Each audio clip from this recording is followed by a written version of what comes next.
Lusboere word met trots geborg deur Laveld Agrochem en JAC Motors.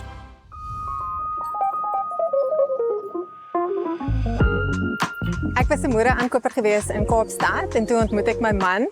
En toe ek my man ontmoet het, ek moet plaas toe trek, toe kan ek nou nie meer 'n moere-aankoper wees en in koöperatiewe wêreld werk nie. Ek het agtergrond in fotografie gehad. So ek tel toe my kamera op toe ek hier op die plaas kom en ek begin troues afneem. So ek het 400 troues afgeneem. En terwyl ek die troues afneem, het ek besef daar is definitief 'n mark in blomme wat nie in Suid-Afrika beskikbaar is nie. So op daai stadium was ek baie goeie vriende gewees met ander bloemistes en hulle het ook definitief vir my aangepoor om te begin blomme groei. En ek het eers op klein skaal begin en hulle het vir my saadjies van Holland af ingebring of ingesmokkel en ek het die saadjies geplant in my groentetuin en ongelooflike blomme het gekom van die sade af. En is toe wat ek besef het wel, hier's definitief 'n mark in ander tipe blomme. My grandfather started here in 1934, and then my father took over in 77, and me and my brother took over in 2007. Originally the farm was a fruit farm, but fruit farming in the last couple of years has become quite a challenging industry. As a result, there wasn't really scope for the both of us on the farm anymore.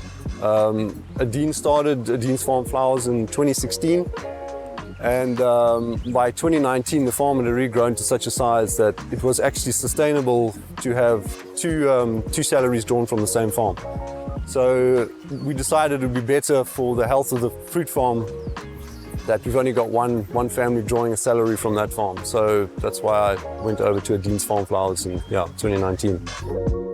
So my man het my nethuis opgesit, 'n halwe hektaar en ek het besluit ek gaan dit vol plant, vol vreemde sade wat nog nooit in Suid-Afrika geplant is nie, klomp verskillende blomme sade, eintlik maar alles wat vir my mooi is.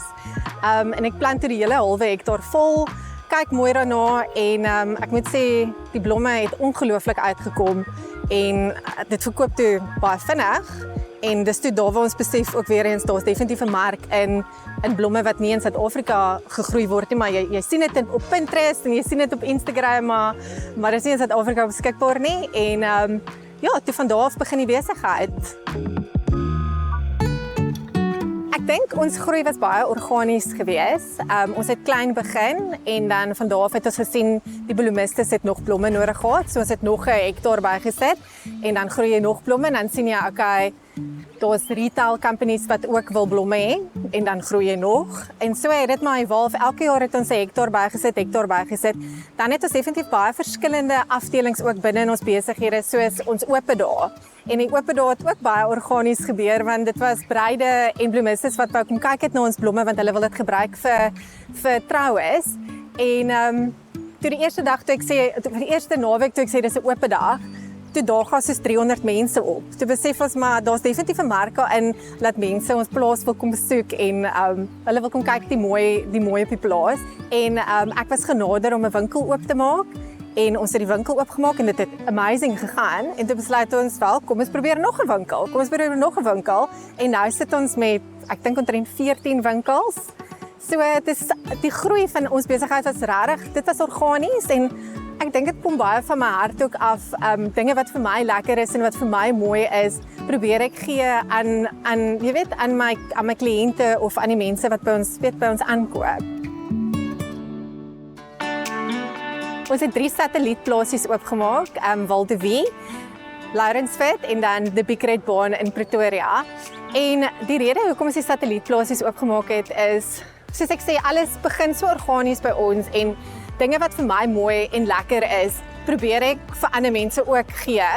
En dis net so ongelooflik om te gaan blomme pluk en om deur die blomme, die mooi blomme te stap en soos jou gunstelinge uit te kies en dit binne 'n bak te sit en dan natuurlik na jou huis te vat en in 'n mooi pot te sit. So ek wou dit regtig gee vir ander mense om ook te geniet en vir mense om uit hulle huise uit te kom en die natuur te geniet. Ek dink sosiale media het definitief ons brand die heel meeste gegroei. Omdat ek 'n fotograaf was, weet ek hoe mooi foto's te neem en ek meen dit is baie maklik om mooi foto's van mooi blomme te neem. So van daar af het ons verskriklik baie followers gekry. En uit dit het definitief gespreid begin ons met Oranjezig Mark en daar groei jou brand vinniger want nie almal is op sosiale media nie. So mense sien jou brand by Oranjezig Mark wat so 'n bekende plek is. En ek dink dit is ook een van die groot redes hoekom ons satellietplaasie so suksesvol is en mense gaan en hulle geniet dit en hulle ondersteun dit want hulle weet van ons en hulle wil ook 'n stukkie van ons blomme hê. I think a lot of people struggle to take that first step. You know, it's very daunting when you're thinking, okay, now I've got to stop my work, I've got to start a new business, I've got to get capital to start a new business. So people do a lot of planning, and I think the problem is people get stuck in planning. The best thing to do is just to actually just take that first step. You know, your budget, you draw up a budget, you think you're going to stick to it. Our first budget that we drew up, I think we blew it by 2.5 times. So, you know, the best is just to take that first step, get into the industry, and then from there make plans, change and adapt to the market as fast as you can. Lusboere word met trots geborg deur Laveld Agrochem en JAC Motors.